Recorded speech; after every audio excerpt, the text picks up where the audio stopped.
a tremor that may presage a major earthquake that would come down from Orange County all the way into the heart of Hollywood, a major one. And also Yellowstone is acting up. It's going to be an interesting program. But we start with our familiar, oh, I get so sick of this. The Obamacare deadline is finally here, but not really, because the White House says millions of Americans have signed up for health care, at least in theory, but we're not sure. Nobody does know how many enrollees will actually follow through and how it will affect what you pay for health care. Ephraim Graham has more. With a somewhat flexible deadline, the White House predicts it will reach its original goal of 7 million Americans enrolling for health insurance under Obamacare by the end of the day. 2 months ago, if you'd asked me, I'd have said there's no chance because the rollout was so bungled. That bungled rollout and now the last-minute push for younger people to sign up are routine fodder for late-night comedians. So what we're going to do is you're going to hold this healthcare.gov sign, and we'll give you Pharrell's hat, all right, and an e-cigarette to vape on, all right? BuzzFeed is going to eat this up. Younger people, not surprisingly, are the last people to sign up. I suspect that's who's signing up today and tomorrow. Prior enrollment reports have shown the vast majority are 35 and older, with more women than men.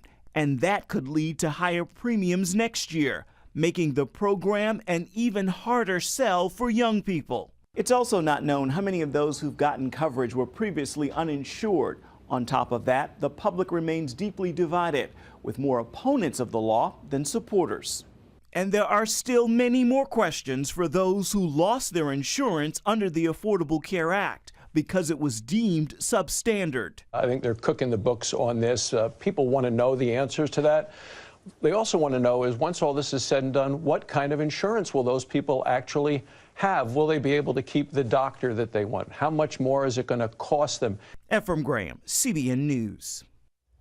We didn't mention in the story that 20 to 25% of those who have signed up haven't paid anything, and so they might default on the entire process.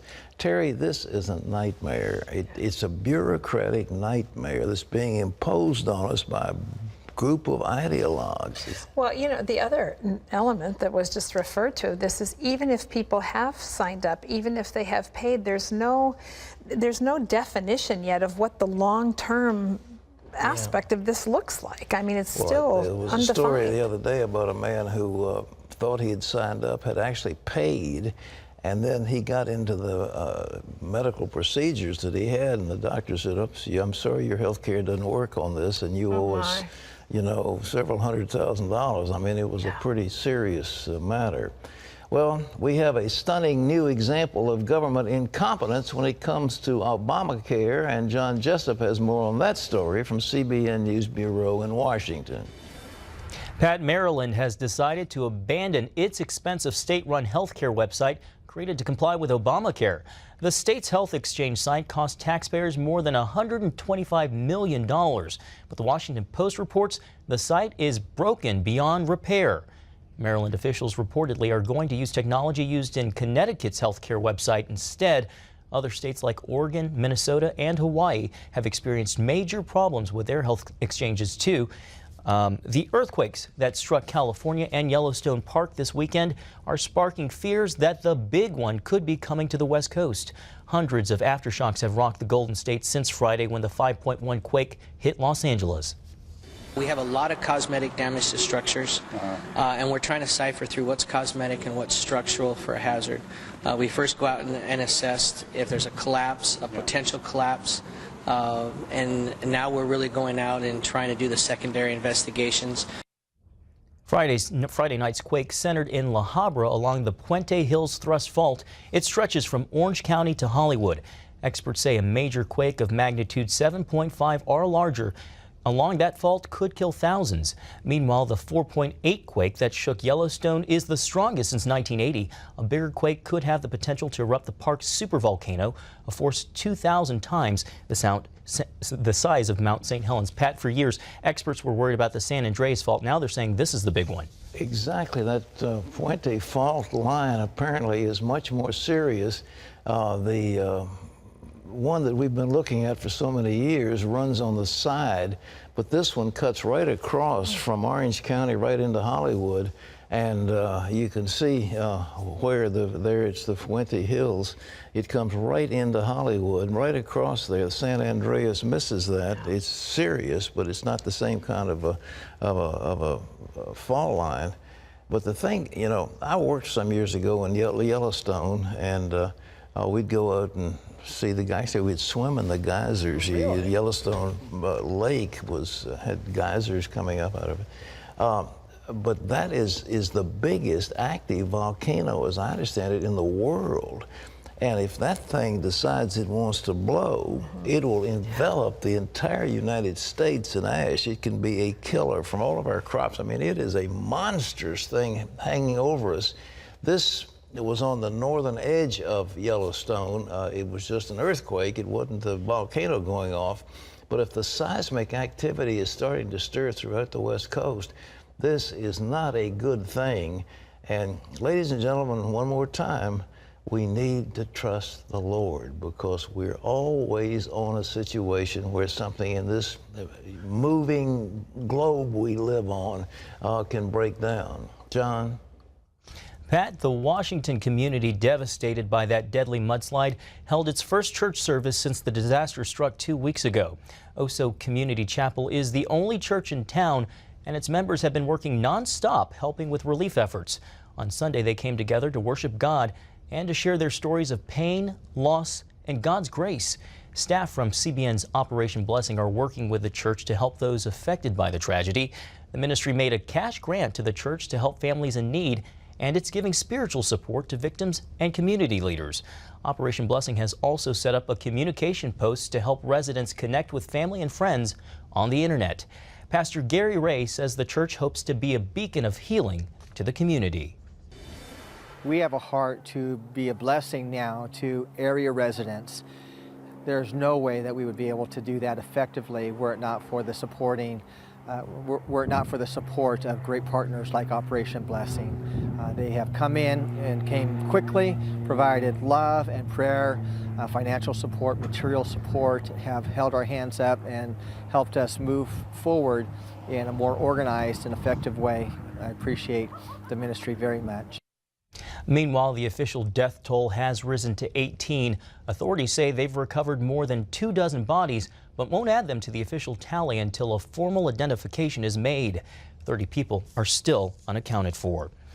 Well, a devastating drought and the harsh winter is costing Americans more at the dinner table. From meat to fruit and vegetables, the cost of food is on the rise. Caitlin Burke reports. Grocery stores across the country are hiking up the prices of some major food staples. In February alone, prices rose 0.4%. And by the end of 2014, experts say they expect them to increase as much as 3.5%. A severe drought in the Midwest is one of the factors to blame for the price increase, and the beef industry has been hit especially hard. Meat supplies are down. We're expecting meat supplies to be down 6 to 7% this year. And when supply goes down, prices tend to go up. In January, the USDA recorded the highest price for a pound of fresh beef ever recorded since the government agency began tracking this statistic in 1987. And then there's produce. Higher prices this time of year are normal because of the transition from winter to spring. The concern is about prices later in the year. As the new crops come in, the prices are high, but this year we expect them to go higher because of some of the crops have been eliminated, mainly because they just won't have enough water. An unusually cold winter and an increase in demand are other factors that have contributed to the rising price of food. There might be products that are really affected and other ones that are not. So I think you have to sort of wait and see. And then I think people also will adjust what they eat a little bit to what products are available. Caitlin Burke, CBN News. Turning overseas, diplomatic talks between the U.S. and Russia did not bring resolution to the crisis in Ukraine. Secretary of State John Kerry met with his Russian counterpart Sunday in Paris. He called for Moscow to begin pulling back the tens of thousands of troops along the Ukrainian border. Russia claims they're only carrying out military exercises, but the U.S. sees it as an attempt to intimidate Ukraine. Meanwhile, Russia is demanding that Ukraine break up its country into a loose federation of states. The U.S. is ruling out that option unless Ukrainians are at the table. Pat? You know, John, I have been looking at this situation and saying, what can you do? Well, it's dirty pool, but great nations have used it in the past. We can totally destabilize the Russian economy. I mean, totally. All you got to do is get a room full of high school students with computers that they can begin to play havoc with the bank accounts of the Russian oligarchs, with the bank management, with the fiscal controls of the Russian government. I mean, we can really throw them into chaos. If we could do that Stuxnet virus to the Iranian nuclear facilities, we can certainly do the same thing to the Russians. Maybe that's why Putin is trying to make nice, but the thing is, if he wants Finland, and he wants Latvia and Lithuania and South Ossetia, and he wants all these other countries surrounding him, and if he wants to dominate the Ukraine, he's not going to be able to do it. And he's got to realize that there's a tremendous price, but we don't have to have troops over there. We don't have to have cannons. We don't have to have warplanes. All we have to do is have some people manning computers that begin to do a job on their computer network, and they're out of business. And it's so simple. I don't know why we're not thinking about it. Maybe we don't want to talk about it, and maybe I shouldn't talk about it on this program, but nevertheless, that's where we could get them over a barrel, and it may be that's why Putin decides he'd better do some talking. John? Pat, North and South Korea exchanged fire over a disputed western sea border today, causing residents of South Korean islands to evacuate to shelters for hours. A South Korean official says the North fired 500 rounds of artillery shells over more than 3 hours. The South responded by firing 300 shells into North Korean waters.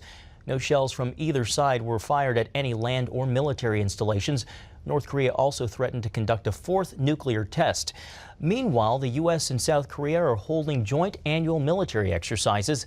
7,500 U.S. Marines and 2,000 U.S. sailors are participating. The exercises are reported to be the biggest by the U.S. and South Korea since 1993. They're scheduled to run until April 7th. Well, an American hero of the Vietnam War era passed this weekend. Naval aviator Jeremiah Denton alerted the world to the brutality of the North Vietnamese prison camps. He endured much torture during 8 years in captivity.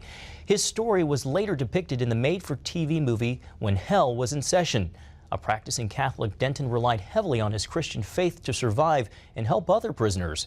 He's best known for telling the world of the terrible treatment in those camps by blinking the word torture in Morse code in a propaganda film broadcast to the world by the North Vietnamese. After the war, he became a U.S. Senator from Alabama.